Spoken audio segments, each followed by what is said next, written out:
final game of the night for ASL Vanguard League Season 5, Round of 32, Group A. Before we get into this quick game, come on, Tiazo, could you tell us a little bit about Patreon and supporting ASL like so kindly Villain31 did today by subscribing? Yeah, so if you're interested at all in what we do, and if you think this is cool at all, and you kind of want to be a part of it, you can go and support our Patreon. I believe the link is right down below the stream. We're trying to raise enough money to make ASL free to enter for everyone.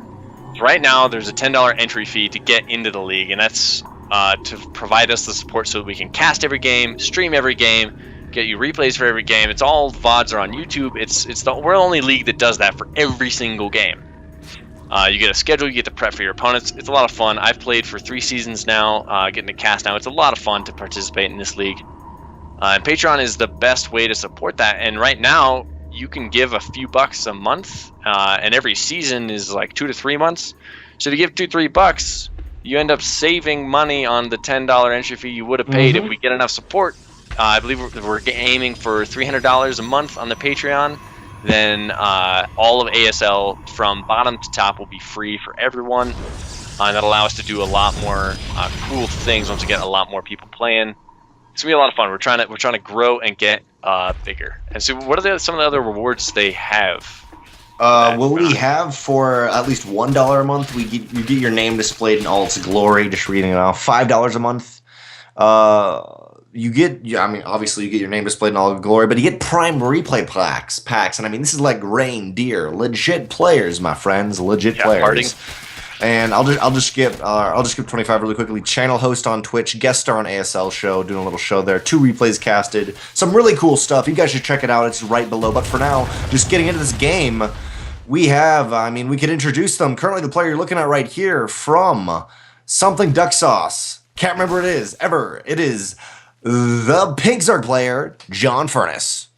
Jonfurniss, yeah, it's interesting spelling of furnace. I'm not sure where that comes from. I think you're butchering it. And in the top right-hand corner, because I'll introduce both, I guess. Or no, come on, Tiazo, take it away. Do it. Okay, all inspirations, purple Protoss Canary.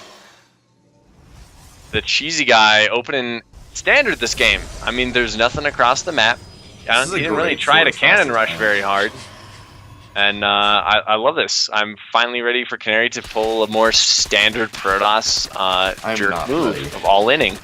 I'm not ready at all. I predict this is going to turn into like a Robo, like a Mortal Sentry all-in, or 8-gate, something like that. Like, that's what I'm expecting, because those are the Protoss all-ins that are really potent. Those are the ones you see in Pro League. Those are the ones you see in WCS. You don't really see Mothership rushes. 2 gates are really rare. We've seen them a little bit like in the last few weeks. Well, Twilight Council. So we're gonna see Blink or DTs. I don't know. It's gonna be really fun either way. It's gonna really be to depend. I love this Mothership core for Canary, taking down the back rocks. At the same time, Jonfurniss taking out like the front rocks and that. I don't even know how to describe it on this map, but the kind of the top position. And actually, could these lings go around? No, these lings could not go around. They do have to take out the rocks, but barely Canary will have it walled off. And I just gotta say, this is like the most amazing wall ever for Canary. But for now, we do see lings of Jonfurniss. He knows he wants to get some damage done, and he does not want to go through the front door. He wants to go in through the back door, and he's getting rid of that back door right there. It's gonna get actually gonna be really close. The lings might be able to sneak in from it. They're about to bring down the back rocks. If they rush right in, they might be able to beat the Mothership core. Oh, there's a tight wall at the top. That is great by Canary. If he didn't have that tight wall, this would be his doom. You might be able to break down the rocks to lock these lings in, but I think we're going to be able to take down these gateways, and I think they're safe from the falling rocks damage, I believe. It might lose like 1 ling to that, maybe. Nope. So all these lings are just kind of pinned in here.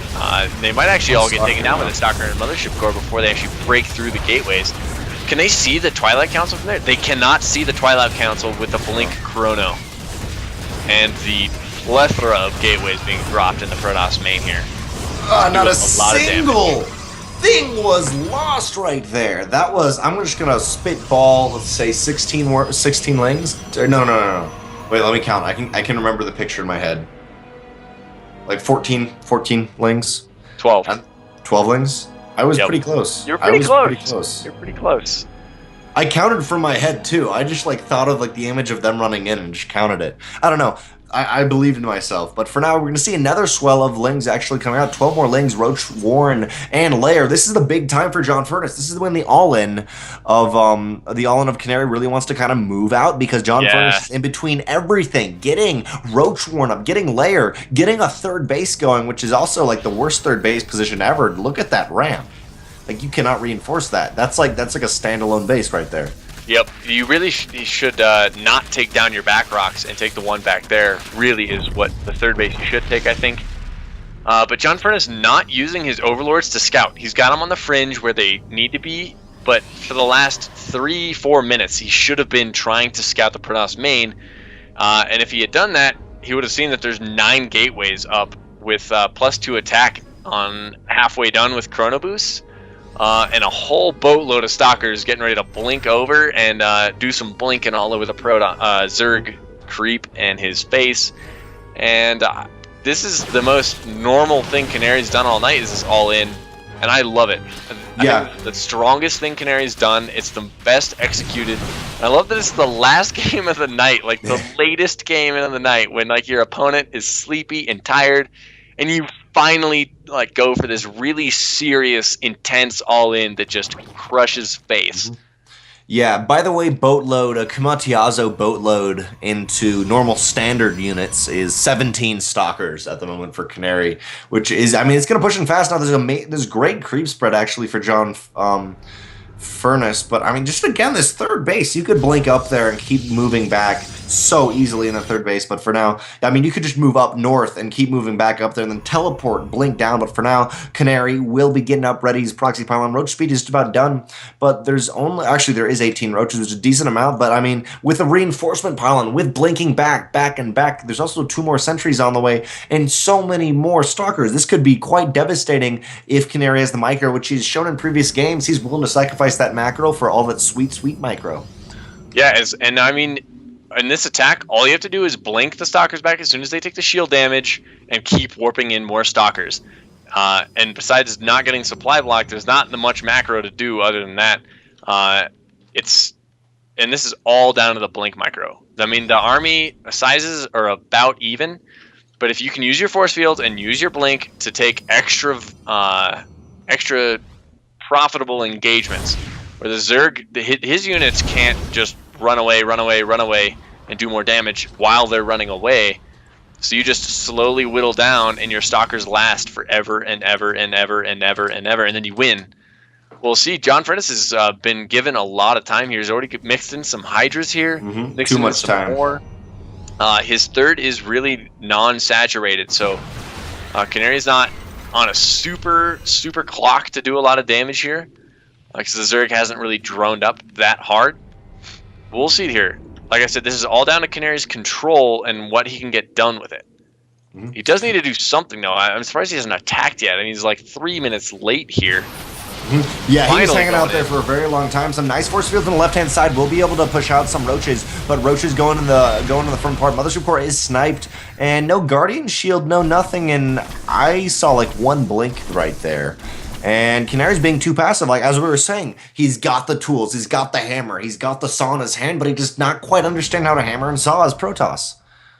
Yep, and here he goes, moving in again. Some misfired force fields, helping out a little bit. But yeah, he just needs some good blinks and to keep taking this good engagement. And Jonfurniss move commanding his army around it a little bit in there. And he's beginning to lose control. He's down in army size now.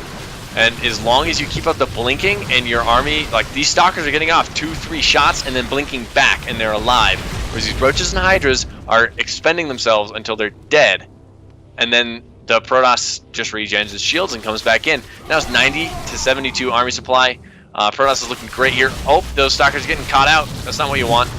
Yeah, the Hydras do so much DPS, but kind of same as the Stalkers, maybe not in this position, but they both, I mean, the Hydras do so much DPS, but they will be eventually die just because they're so low on health. And like I was saying, you can jump in here, take out that hatch, and you're going to be able to teleport. You can move north, teleport down. You can also actually teleport into that kind of, I don't even know what to call it, place between the kind of divot in the ground. You can teleport in there, lots of cool things, but still force fielding off. Canary's in a fantastic position right here. And, I mean, even though it looks like he's kind of walled in, I feel like he could do so much right here to get out. Yeah, his army is counterattack, bottom right hand corner or bottom middle. Yeah, a nice zealot run by he's gonna have to break down those rocks before he gets in there.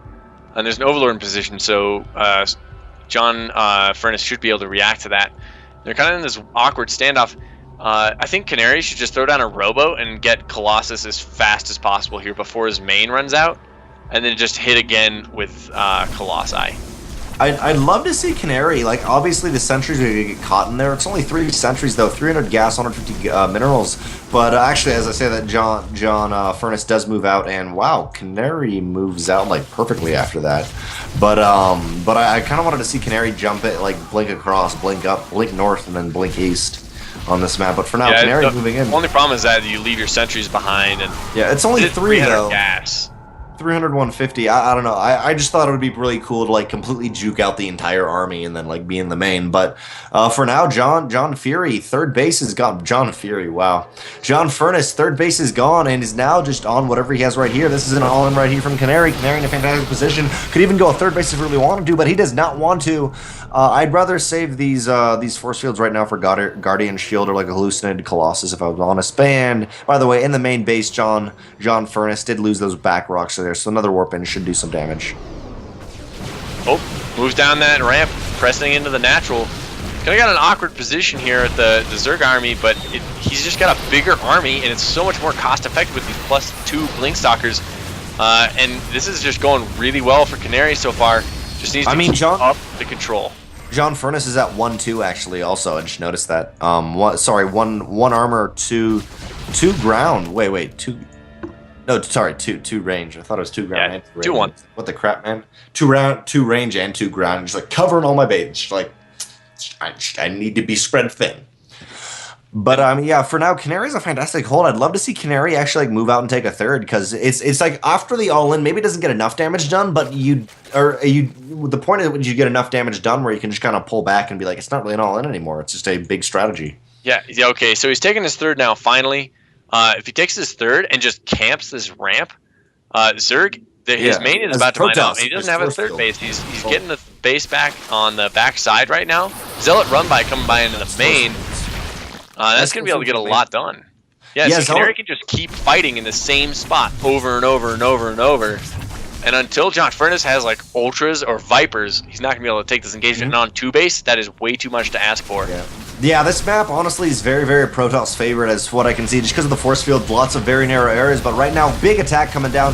Jonfurniss, nice time warp actually. Mothership Core will take down Jonfurniss at the, had the Hydro System high ground. But now on the bottom part of the map in the middle right there, Canary will also catch that one hatch out of position. Both these players, by the way, are vying for the second spot in this group to go on to the round of 16. And Canary proving to be very effective. 5 drones were killed in that. Right now it is 44-40. 44 is Canary, and he's taking a third base. And as I was saying, that third base of Canary, though, is like the easiest force field off ever. If you zoom out just a little bit on that third base, I mean, see the ramp. I mean, that is a one force. Yep. 6 centuries, you can defend that forever. As the army of Jonfurniss moves out, the army of Canary is kind of trapped now on this side of the map, but he's going to be able to go right up into the main and have his way with the Zerg's main base. And now he's going to be able to force field out the Zerg army from behind. I don't know what Jonfurniss is doing trying to pursue this. He's never going to pursue it. Canary, yeah, there's the force fields. GG. Oh, Jonfurniss is dead. There's a giant Protoss army in his main, and he can't do anything about it. Yeah. Oh, this hurts. Yeah, and I was saying, if Canary's just got a little bit of Protoss sense, which I know he does, he will keep force fielding. I'd actually love to see Canary just focus down the layer and then go for the spawning pool and get out of there. Like, he could even blink down to the natural and keep running. And I'd love to see, as you were saying, kind of a lot earlier, just maybe throw down 1 robo, and he actually does have a robo, get like an observer and just take out all the creep. But for now, actually, the Hydra's getting a lot of damage done into these stalkers. There's so many stalkers right now. The 5 more workers were killed. And it's now 37 to the 44, not too crazy, but Blink works so well. Even though the Hydras do so much damage, the Hydras do also have so little health from Blink. You keep Blink Black doing so much damage. Finally, the main layer is taken out, and I mean, this is looking so good for Canary. There is not even another warp, and GG, well played, Canary takes game 1 of the best of 1. Wow. And will join, Soldier Victus. Thanks for watching the video. Please subscribe to support the ASL by hitting the button now.